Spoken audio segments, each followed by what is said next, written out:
बिस्मिल्लाहिर्रहमानिर्रहीम। Welcome AD student.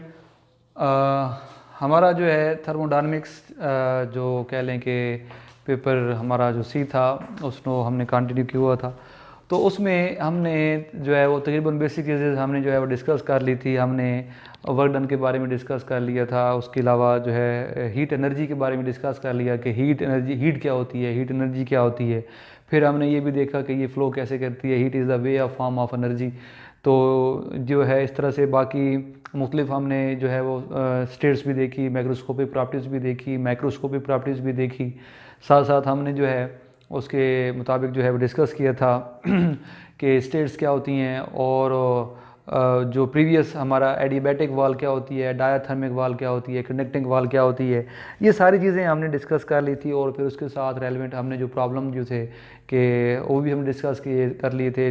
Fahrenheit से kelvin scale में कैसे जाएंगे और फिर उससे डिग्री स्केल में कैसे जाएंगे, ये सारी चीज़ें हमने बेसिक जो है वो डिस्कस कर ली थी।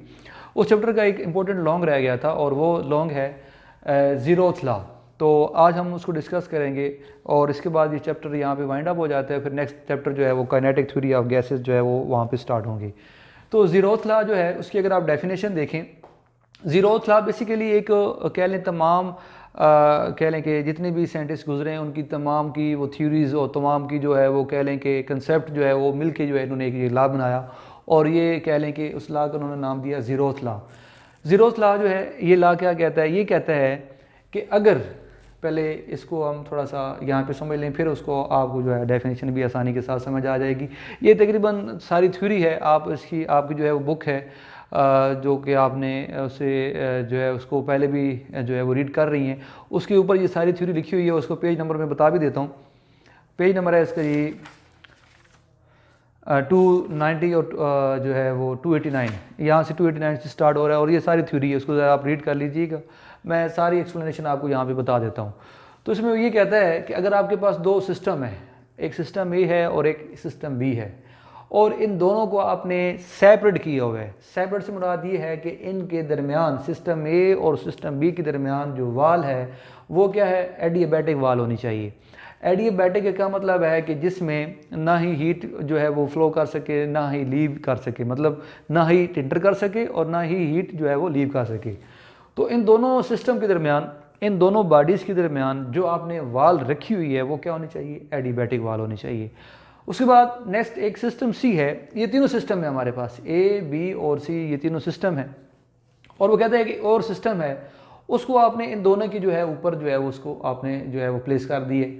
लेकिन उस सिस्टम सी की जो वाल होनी चाहिए वो क्या होनी चाहिए, कंडक्टिंग होनी चाहिए। मतलब वहाँ से हीट यहाँ पे आ भी सके इन दोनों सिस्टम के अंदर, और इन दोनों सिस्टम की अगर हीट टेम्परेचर ज़्यादा है तो वो भी यहाँ से वो फ्लो करके सिस्टम सी में जो है वो चली जाए। अब वो ये कहता है कि अगर मान लें, कंसिडर करें कि अगर आपके पास सिस्टम ए और सिस्टम बी का जो है वो टेम्परेचर ज़्यादा था, तो ज़ाहिर बात है जब आप इसको कंडक्टिंग वाल के साथ एक सिस्टम सी के साथ कनेक्ट कर देंगे, इन दोनों को याद रखें ये दोनों इनका अलग अलग टेम्परेचर है। इनका सबसे पहले आपको पता होना चाहिए कि थर्मल इक्विलिब्रियम होता क्या है।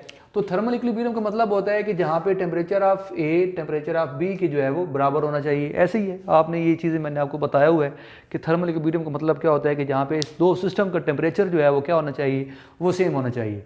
अब यहाँ पे सिस्टम ए और सिस्टम बी ये दोनों थर्मल इक्विलिब्रियम के ऊपर बिल्कुल नहीं है। शुरू में जब आपने इसके दरमियान एडियाबैटिक वाल रखी हुई है तो ये थर्मल इक्विलिब्रियम के ऊपर नहीं है। लेकिन मान लें कि इसका टेम्परेचर ज़्यादा है इस बी से, तो ज़ाहिर बात है बेटा वो टेम्परेचर इससे फ्लो करके सिस्टम सी में चला जाएगा। क्यों? क्योंकि यहाँ पे जो वाल है वो क्या होनी चाहिए, वो कंडक्टिंग। ये सारी वाल जो है ये मैंने यहाँ पे बना भी दिया, शो कर दिया कि ये जो आपके पास इस तरह की वाल है वो क्या है, एडियाबैटिक है, और जो इस तरह की वाल है वो क्या है, आपके पास कंडक्टिंग वाल है। अब यहाँ से होगा ये कि अगर इस सिस्टम ए का मान लें टेम्परेचर ज़्यादा है तो वो टेम्परेचर जो है वो जो हीट है वो फ्लो करके सिस्टम सी में चली जाएगी, और वही हीट जो है वो फ्लो करके इसी तरह ये सिस्टम जो है ए और सी आपस में क्या हो जाएंगे, थर्मल इक्विलिब्रियम के ऊपर हो जाएंगे। मतलब टेम्परेचर ऑफ ए और टेम्परेचर ऑफ बी सी जो है वो क्या हो जाएंगे, आपस में बराबर हो जाएंगे। तो यहाँ पर मैंने लिख भी दी है उसके कुछ वर्ड जो हैं, की पॉइंट जो हैं कि ए एंड सी वो क्या हो जाएंगे, थर्मल इक्विलिब्रियम के ऊपर हो जाएंगे। क्यों? क्योंकि उनके दरमियान जो वाल है वो क्या है, कंडक्टिंग वाल है। यहाँ के दरमियान जो है वो वाल फिलहाल हमने एडियाबैटिक रखी हुई है। तो अगर ए और सी थर्मल इक्विलिब्रियम के ऊपर आ गए हैं, तो याद रखें इस सी का कनेक्शन बी के साथ भी है और उसके दरमियान पे भी जो वाल है वो भी क्या है, कंडक्टिंग वाल है। तो अगर वो कुछ हीट लेगा, अगर उसके कह लें कि लिमिट से हीट ज़्यादा होगी तो वो कुछ हीट इसको बी को ट्रांसफ़र कर देगा। तो इसी तरह होगा, फिर थोड़ी देर बाद ये होगा कि बी एंड सी ये भी क्या आ जाएंगे, थर्मल इक्विलिब्रियम के ऊपर आ जाएंगे। अब कंडीशन की सूरत हाल क्या बन गई कि ए और बी का टेम्परेचर सेम और बी और सी का भी टेम्परेचर क्या हो गया, सेम, और ये दोनों, ये बी और सी भी क्या हो गए, थर्मल इक्विलिब्रियम के ऊपर हो गए, और ए और सी भी क्या हो गए, थर्मल इक्विलिब्रियम के ऊपर हो गए। ये तब हुआ जब उनके दरमियान वाल क्या थी, कंडक्टिंग वाल थी। अब यहाँ पे मैंने लिख दिया कि टी ए टेम्परेचर ऑफ ए वो बराबर हो गया टेम्परेचर ऑफ सी पे, कब, जब थर्मल इक्विलिब्रियम की बात हुई। फिर इसी तरह टेम्परेचर ऑफ बी और टेम्परेचर ऑफ सी भी क्या हो गए हैं, वो बराबर हो गए हैं जब वो थर्मल इक्विलिब्रियम के ऊपर जो है उनकी डिस्कशन हुई। अब उसके बाद क्या हुआ, उसके बाद ऐसे किया हमने कि जो ए है और बी, अब याद रखें ए और सी थर्मल इक्विलिब्रियम के ऊपर, बी और सी ये भी थर्मल इक्विलिब्रियम के ऊपर आ गए हैं, मतलब इनका टेम्परेचर बराबर हो गया। A temperature of A is equal to temperature of C, और इसी तरह temperature of B is equal to temperature of सी।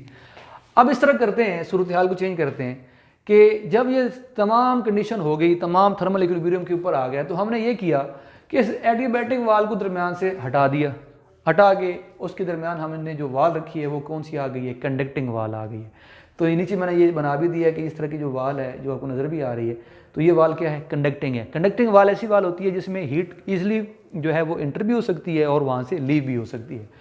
तो आप देखेंगे कि वहाँ पे इस जगह पे आप जब वो थर्मल इक्विलिब्रियम के ऊपर आ गए, ए और सी आ गए, बी और सी आ गए, तो आप इनका टेम्परेचर देख लें कि आप इनका टेम्परेचर क्या है। तो जब आप इसको वाल हटाएंगे तो देखेंगे कि आपके पास states A and B remain क्या रहेंगी, एज सच रहेंगी। जैसे मतलब उस सूरत हाल में देखा, मतलब आप उनकी, अब आपने दूरी वो ख़त्म कर दी, अब आपने वाल हटा दी, तो फिर भी वो टेम्परेचर क्या रह रहा है, सेम ही रह रहा है। तो वो कोई जो है वो एज सच कोई जो है वो डिफरेंट कंडीशन शो नहीं कर रहे। तो इसका मतलब ये हुआ कि ए और बी वो भी क्या हैं, थर्मल इक्विलिब्रियम के ऊपर होंगे। तो ये टॉपिक जो है वो सारी की सारी थ्योरी है। इसको अगर मैं जो है वो सादा लफ्ज़ों में वाइंड अप करूँ तो ये ऐसे ही है जैसे कह लें कि मैं और कोई और एक शख्स हो, कोई एक और बंदा हो, तो मेरी किसी के साथ दोस्ती हो गई। अब उस बंदे की भी किसी के साथ, उसी जो मेरे रेलेवेंट था उसके साथ उसकी दोस्ती हो गई। तो इसका मतलब हुआ कि मैं एक बंदे का दोस्त और वो भी उसी बंदे का दोस्त, तो कुछ अरसे बाद हम दोनों भी क्या हो जाएंगे, दोस्त बन जाएंगे। तो ये इस तरह से ही एक सादा सी एग्जांपल मैंने समझाया है ज़ीरोस लॉ को कि अगर सिस्टम सी जो है और ए आपस में इक्विलिब्रियम में आ गए, फिर बी और सी भी आपस में इक्विलिब्रियम में आ गए, तो थोड़ी देर बाद क्या होगा, ए और बी भी जो है वो भी आपस में इक्विलिब्रियम में आ जाएंगे। तो डेफिनेशन क्या लिखी हुई है, when A two system A and B are in thermal equilibrium, अगर वो थर्मल इक्विलिब्रियम में है सेपरेटली, अलग अलग, with a third system C, मतलब इस तरह से और इस तरह से, तो उसके बाद क्या होगा, both system A and B are in thermal equilibrium. अगर मैं और एक दोस्त जो है, एक और जानने वाला किसी के एक दोस्त बन गए, ख़ास दोस्त बन गए, तो थोड़ी देर बाद जो है, कुछ अरसे बाद हम भी आपस में क्या बन जाएंगे, एक अच्छे दोस्त बन जाएंगे। तो ये है ज़ीरोथ लॉ। तो मैं उम्मीद करता हूँ कि आपको ये अंडरस्टैंड हो चुका होगा। अगर आपको फिर भी कोई मुश्किल आए तो मुझे आप रब्ता कर लें। मज़ीद इंशाल्लाह हम नेक्स्ट लेक्चर में मिलते हैं, जो कि हमारा नया चैप्टर होगा और जो कि काइनेटिक थ्योरी ऑफ गैसेस के बारे में वेरी इंपॉर्टेंट चैप्टर है। तो इंशाल्लाह नेक्स्ट लेक्चर में मिलते हैं। Thank you very much.